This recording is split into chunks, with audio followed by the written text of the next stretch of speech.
warahmatullahi wabarakatuh. Salam hormat, perkenalkan saya Anindita Ferida Putri Nadia. Pada kesempatan kali ini saya akan menyampaikan sebuah laporan kasus mengenai Primi Gravida hamil aterem dengan fetus anencefali. Seperti yang kita ketahui bahwa kelainan kongenital masih menjadi masalah kesehatan di seluruh dunia yang mempengaruhi sekitar 8,14 juta kelahiran, di mana kegagalan pembentukan tabung saraf merupakan salah satu bentuk kelainan kongenital yang sering dijumpai dengan angka kejadian 0,7 per 1000 kelahiran hidup.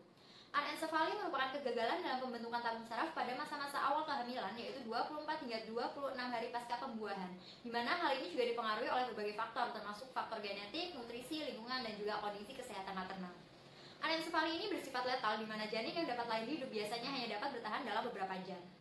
Kasus berikut merupakan seorang wanita usia 24 tahun, hamil anak pertama, tidak pernah memiliki riwayat masalah kesehatan, tidak pernah memiliki riwayat kelainan kongenital dalam keluarga, tidak memiliki riwayat konsumsi obat-obatan ataupun jamu-jamuan, serta tidak memiliki riwayat paparan radiasi selama masa kehamilan.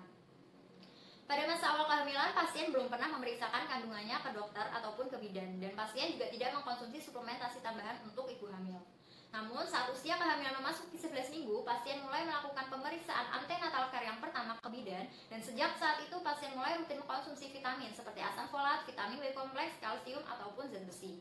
Selama pemeriksaan antenatal care, pasien tidak pernah memiliki keluhan dan kondisi umum dalam keadaan baik, sehingga pasien memutuskan untuk tidak melakukan USG saat itu.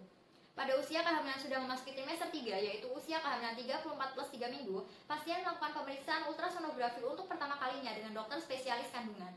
Dan hasil USG menunjukkan bahwa janin yang dikandung pasien dalam keadaan hidup namun memiliki keterbatasan, di mana otak dan tempurung kepala janin tidak berkembang secara sempurna, sehingga oleh dokter pasien didiagnosis mengalami hamil dengan janin anencefali.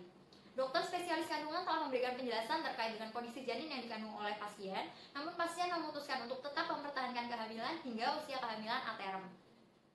Untuk penentuan terminasi kehamilan janin anencefali dikembalikan kepada individu masing-masing sesuai dengan legalitas hukum yang berlaku di daerahnya. Karena hingga saat ini belum ada rekomendasi ataupun laporan terkait dengan efek samping pemilihan waktu terminasi kehamilan janin anencefali. Namun sebagian besar laporan kasus menunjukkan bahwa terminasi kehamilan pada janin anencefali dilakukan secara elektif.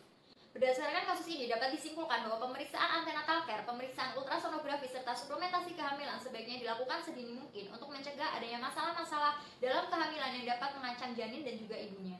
Asam folat merupakan nutrisi yang penting untuk dikonsumsi sejak dini, bahkan sejak 1 bulan sebelum kehamilan hingga trimester awal kehamilan, karena asam folat berperan dalam pembelahan sel serta berperan dalam pembentukan tabung saraf yang mempengaruhi pertumbuhan dan perkembangan janin otak yang dikandung seorang ibu hamil.